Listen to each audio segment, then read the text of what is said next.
remember we got your Super Bowl Whoppers courtesy of Burger King. We've got a whole bunch of Whoppers to give away. Just keep listening for your chance to win. It's so easy on the Super Bowl Monday. It's also Valentine's Day. Mayor Jesse Alig, the president of the Mayor's Council of Guam, he's going to be our Valentine in the KUAV News Link Zoom room. Off a day. Happy Valentine's Day, everybody. Off a day. Good morning, Mr. Mayor. It must be a day full of love if you bet big on Super Bowl. That's right. I wonder if we're going to have any big losers today. I'm sure you will. You're going to have losers on the Super Bowl and losers who didn't get candy, flowers, or a date. But you know what? That's life. Hey, it is what it is. It sure is. There you go. Mayor, did anybody put in any floral orders or like arrangements in the team colors of the Rams or the Bengals? I mean, they're kind of odd, I guess, for No. yellow and blue and black and orange. No. That's because you're giving it to the female. You don't give your girlfriend or your wife football stuff. You don't want to remind them that you're stuck on football and not on them. I'm sure there's maybe like two or three women out there that would accept it. You don't get it. That's why Jay's getting the white flowers. Yeah.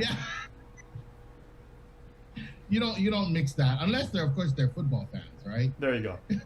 Yeah. Right, but I mean, orange and black, that's more Halloween, right, Jay? There you go. Yeah. All right, So Mayor, happy Monday. Mm-hmm. Mayor, I don't know where we're going to see more action on the Super Bowl today or that hearing that was at the legislature last week. Over funding issues. So what exactly happened? Is it related to the budget or is it the funding from ARP? It really was at the call. Mayor Ernest from Melissa was the one who made the call for the roundtable national hearing. And it was, he's not happy with how the mayor's council budget was handed down, and that's really by law. And what I've tried to do, and I think most of us have tried, is to inform our colleagues that not only was there a public hearing on the bill, but we discussed it at the mayor's council at least twice on record, and in May and in June, and during those meetings, there was never any real opposition to the way we were going to propose the budget to the legislature. And so I moved forward together with Angel, and we continued to have the discussions with Senator San Augustine, and we felt that was the best and the most equitable way to divide the budget. So the other thing I didn't want to say too much more in that meeting because I didn't feel it was necessary because we've already said it all. And the first thing is, and I wanted to remind the senators as well, is that for years, everyone, including the public, has been chiming in saying, hey, Deredo can't have the same budget as Hagåtña or PT for that matter. But for decades, Deredo, Jigo, Barrigad, all the larger villages have had the same budget as PT, Asan Miina, Humatak, and Malesu. And so this is the first year, and that's why I made it a big deal. Every time we talked together, I said, well, hey, guess what? Fiscal 22 is going to be more equitable because now there's a real equation or a real formula as to how we're dividing our net budget. And I'm saying our net budget because we take our total 10 million and we pay for our personnel, our wages and our salaries, we pay for all our utilities and everything that's encumbered under the entire mayor's council. So we used to have rental payments, those types of administrative costs. So all of that is taken out of the 10 million. Then the remaining is divided among the villages. Now, did we lose? Yes, PT certainly lost. And it was recorded at that meeting that there were certain villages that lost. I think he was saying 13 villages that lost. But you know what? For decades, those 7 villages, the larger villages, most populated villages, lost big time. Mm-hmm. Because for us smaller villages, we received the same amount as they did. Yeah. So what's equitable, right? So in thinking about it, that was the most equitable way. That might not be the most preferred way, but it's equitable. And we brought it to the council. They agreed. Senator Snogestein, thought it would be a good push. It went through the legislature. There was absolutely no issue, right?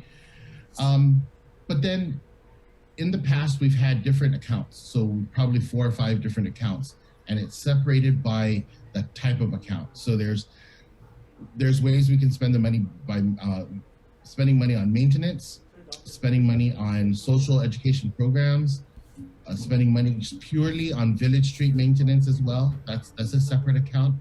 And then there's another account that the limited gaming funds, where we can sponsor sports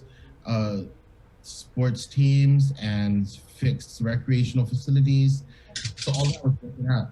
The problem is our money, the little that we have, is broken up into all those different categories or those different funds. And so if you only have $10,000 in that fund and you need to spend $11,000, you can't, because you only have $10,000. But the way we have it this year, all the funds are combined. So if you need to spend $11,000, you can spend $11,000. So it works out, I think, easier for everyone when it's combined, when the money is combined. Everything is still recorded. It's still auditable. We give our quarterly reports to the legislature still. So again, the gripe is really that we lost money. The smaller villages lost money. Which was anticipated. I'm sorry?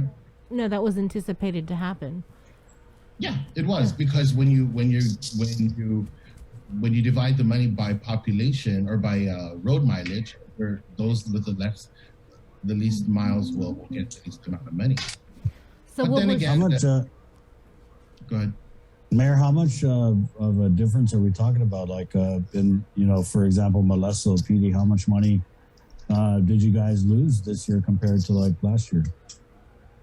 So this year, our operations budget is $50,000, and last year we received $90,000. Yeah.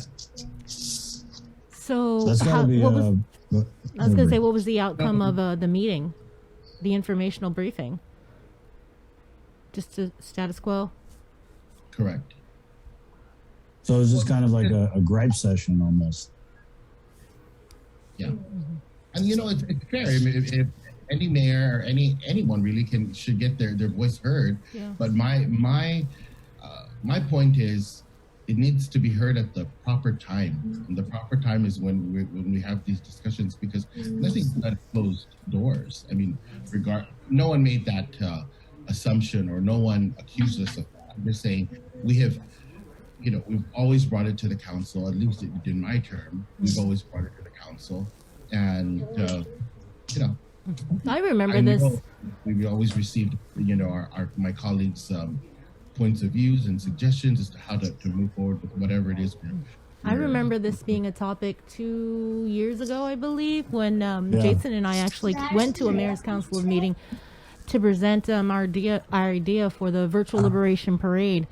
And I think it was former Mayor Rudy Matsanani who brought it up, like, hey, we need to do something about the budget allocations, because, like you mentioned, smaller villages in comparison to bigger villages should get more money, because everybody's getting the same amount. And but he yet didn't bring it up. He emphatically was like arguing for that point. I mean, he was very, very emotional and very upset in trying to really drive home. And the senator was there, Senator Talahi. Well, yeah, and that's the thing. I remember that meeting. Yeah, I do remember that. And that's those are the frustrations that we've been working with and we've been dealing with, and I think we did come out with a equitable solution. But here's my question, right? Well, it's not really a question, but I want to pose this and say that, so we received American Rescue Plan money, and there's a chunk of money that was going to be divided among the villages. So you ask yourself, what is the most equitable way to divide that money? And the way I voted is not the most equitable way, because I voted for equal share. And I voted for equal share because I want PT to get as much money as we can to cover our shortfall in fiscal 22. But is it the most equitable way? I don't think it's the most equitable way. Is it wrong? I don't think it's wrong. It's not wrong to vote to ask for more money for PT. Did they win? Did the larger villages win? No. But see, there's another issue with our council makeup. The larger villages have 2 votes, a mayor and a vice mayor. Where the smaller villages have only 1 vote. So could the larger villages have won if all the mayors and the vice mayors voted? It's possible. Certainly possible. So just so I'm clear, so the budget, it's by mileage, right? Bigger gets more. So with Correct. ARP funding, everybody gets the same amount across the board. Correct. Okay. Correct. Okay, then how much have you guys gotten so far in ARP? So the same amount is the 46,000. The 46,000 for the shortfall, and the 100,000 for the beautification and maintenance projects. Each village? That's correct. So about what, 1.5 million? No. No? What did you say? 100,000 per village, 19 villages. So Oh yeah. Well, no. I mean, also the total is 8 million, right? 8.3 million total. So how much have you guys gotten out of the 8? I mean, like for real. For real. For real, how much? Yeah, like if we put in the ATM card and put the check the balance of the mayor's council, what's it gonna say? Not this like you're getting the money, don't worry. That's a trick question. It's I think it's like, man, that's a trick question because it's not 1 million, but it's close to 1 million. I don't hold me to it. I can get back to you on it. I have all these figures in my head, but it's close to that because we're ready to give out the 46,000 and the 100,000. And the only hold up there is, of course, we have a process and how that money is dispersed. So, yeah, we have a whole process. ESF? Yeah. So ESF, there's nothing with ESF. We're supposed to meet tomorrow on ESF. I don't know. We have not yet figured out how we're going to actually draw down that money. At all. Yeah. Nothing yet. Refresh my I know. memory. How much is Are you still guys- owed in ESF? How much? In ESF is going to the mayor's total? It's been a while since I took this test, so I forgot. Yeah, because Mayor, they actually announced that you guys were getting the money in August of last year.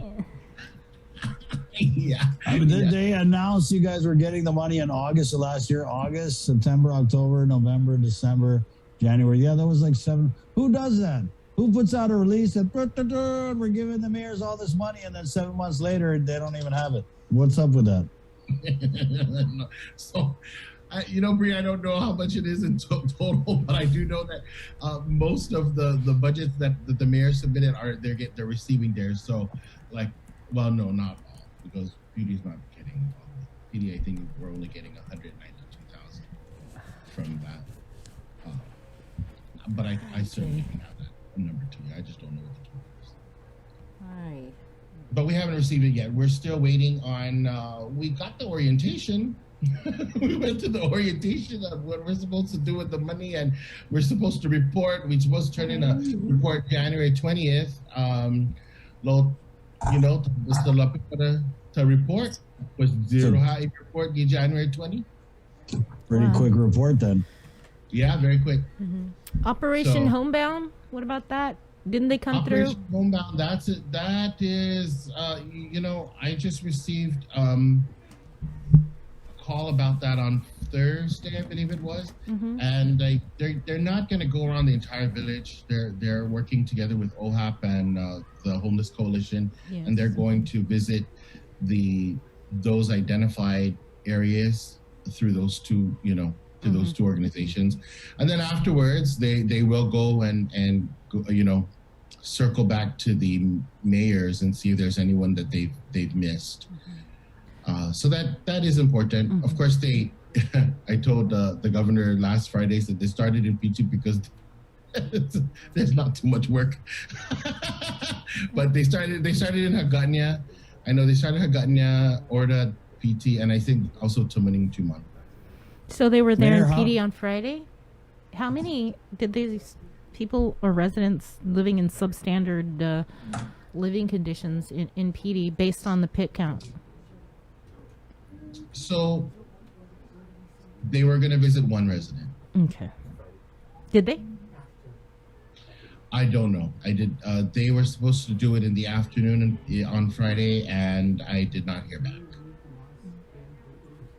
Mayor, how is this different from the similar effort, the rapid engagement team that we did last year? Oh, it's similar. I believe it's very similar. The addition to this is that they're providing, or the the access to health services, I think is important. It's a good. I really feel that it's a good project because we're always about making sure we can connect our people to services, and so I am happy to hear that they're doing this. And the Guard, they do a lot, and they know a lot of these areas as well. So I am very pleased about this project. I mean, yeah, it was definitely good news, but I just feel like if it was something that we started way back and it was working, why did we stop it? I mean, when the CDC came out and said, hey, there's way too many people dying, dead on arrival on Guam, and we're going to study it, I feel like that would have been a trigger point maybe for people in leadership positions to be like, maybe we need to do something now, not 6-7 months later. Yeah, I can't answer. There's just so many different, there's different variables, I think, when it comes to this. So I don't know. I can't answer. I don't know. I remember, Chris, and I'm sure you do too, remember at the beginning when Linda and Pinko DeNorsi was public health director, and they went out in force up at Sagan Linadzan, and they were going door to door, and the whole idea, again, the same kind of concept was to seek out those that are, on the lower end of income, and those that don't necessarily, have health insurance or health care. Right. Yeah, but I think it comes down to what do we do in between these surges? And I feel like what we've done in between these surges is just check out. I mean, we roll out of a surge and then it becomes hey, back to normal, we're going to reopen tourism. And then boom, we get hit with another surge. And so I don't know. It's tragic that we've lost so many people. And in some ways, I'm glad that this Homebound effort, what are you going to say, right? And at the same time, who knew this was going to mutate? How many times? 3-4 times already? Right. Yeah. Well, that's another thing is I can't answer for any other entity, but I do know maybe months ago, I know that the Guard, they were really trying to kind of get away from or go back to send their people back to work, right, to their regular day jobs, which I get their point, and they really should have. But then, of course, now, speaking about Omicron now and the monoclonal antibody therapy, I think a lot of those resources were shifted to that. I'm very grateful that they did, because there were so many residents and even family members that we know, relatives, that availed of the monoclonal therapy that saved their lives. And so I can't answer, and I get it, because we're at that end, right, where people call us and say, hey, what about us? What about those people? And how do we help those people? But yet we have this group of people like the public health workers who have to shift to something else. So again, I don't know what it is, but I do know that they haven't stopped working either. So I don't know, could it be boiled down to management? I'm not accusing anybody. I'm just saying that could it be that, right? It's possible. Yeah. I'm not sure. Yeah, I get what I know, Mayor, you're in a tough spot because you kind of got to tippy toe around all the toes that, of everybody on the dance floor. But, they've been busy doing other things, but we have all these resources. We have resources to hire. We know they've been hiring people. So I don't really buy the resources argument, and I don't want to spend too much time, on shoulda, woulda, coulda. But definitely, I think that in between all these different surges we had, there have been opportunities for us to really close a lot of these gaps and prepare instead of this reactionary thing. But, like Bree said, it is what it is. Yeah, that's too bad. Abandoned vehicle update, Mayor? Well, all the mayors have their POs, so I'm telling I always just tell residents, call your mayor's office, and if they can't do it, oh gosh, you can give me a call. I tell you, I am wow. I get a lot of calls, but hey, that was the topic also about our POs going to specific villages, and if I had any leftover money in PT, can I pick up a vehicle in Dededo? So the straight answer is no, but it's the same money, and it's not like it's not anyway. That's right. So, but I do have to say that Speaker Terlahi, we're in communication, and I'm very grateful for. She listens to us, thank God, because I think she's going to help us with that issue. So, we'll let her talk about that. I mean, we'll see how that's going to go. So hopefully that works out for all of us for the recycling revolving. Yeah. Right. What about the foster parent program that you guys had launched? Oh man, that's great. I don't know what the latest update is, but I know we reached our 19. Thank you, KUAM, so much. But we're still continuing through May in the Archdiocese of Agana. This past Sunday, most of the churches should have prayed for our foster families and foster children. I know my parish did, so I'm glad, and the other mayors were chiming in that they heard it too at their masses. So we're just trying to reach out to the other sectors of the island that have not yet been just infused with foster care. And so I say that with the Catholic Church because Harvest Ministries has a good handle on the Protestant side and some of the other faith-based organizations. So we wanted to reach out to the Catholic side because we know one exists in every village, and so that was done. That was the first thing that we did, and so prayer is everything, and so that happened this past weekend, and we'll look forward to more things coming in the coming months to promote foster care. Just because 19 was our goal, but 19 is not enough, and we all know that. So thank you for asking. Mayor, I wanted to ask about the need, right?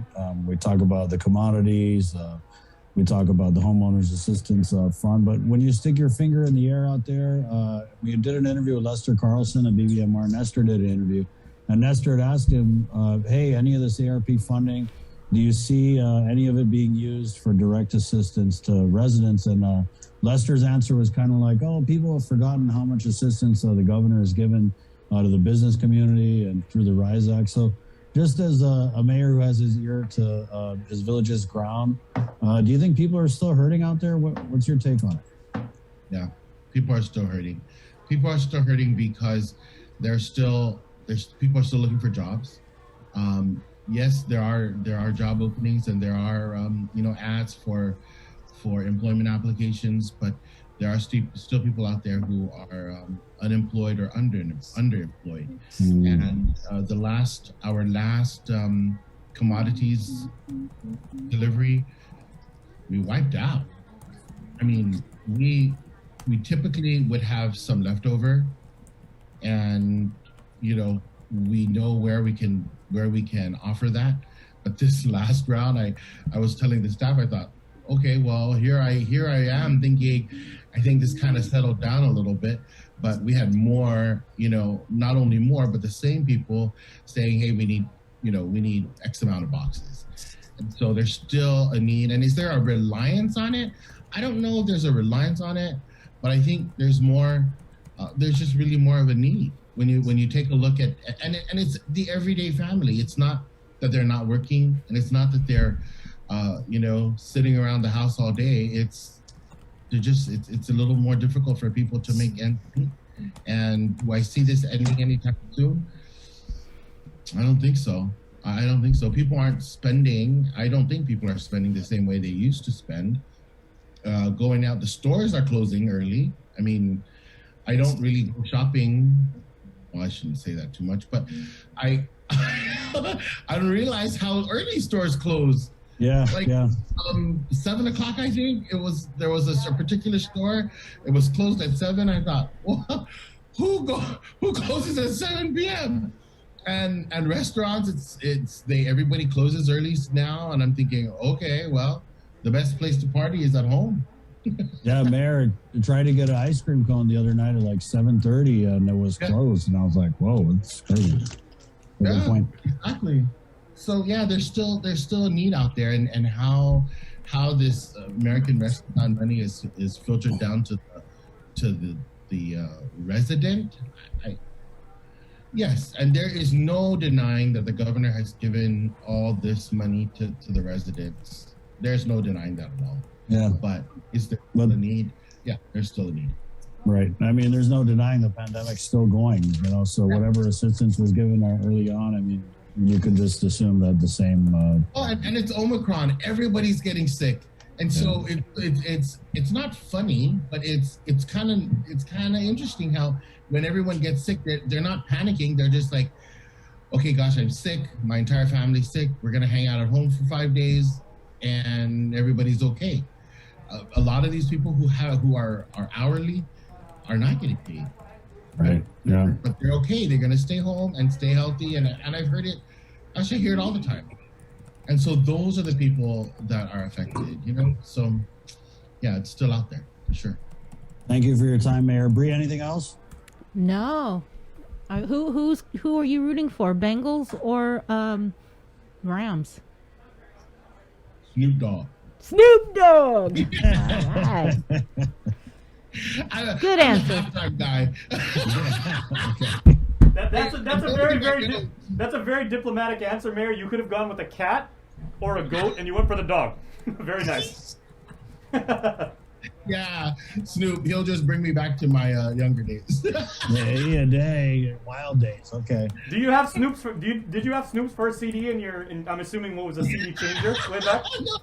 The one thing about me is I don't know titles of songs, and I don't know the artists at all.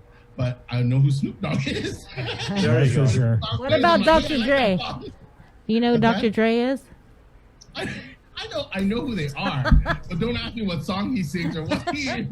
But if you play a song, I'll be like, oh yeah, I like that song. Yeah, we're gonna bring. Yeah, I on like Dr. that song. You're like, hey, West Side. West Side. Well, Mayor, we know you're a very, very savvy business person, and of course, you deal with the budget all the time. So I want to give you a pop quiz before we let you go, right?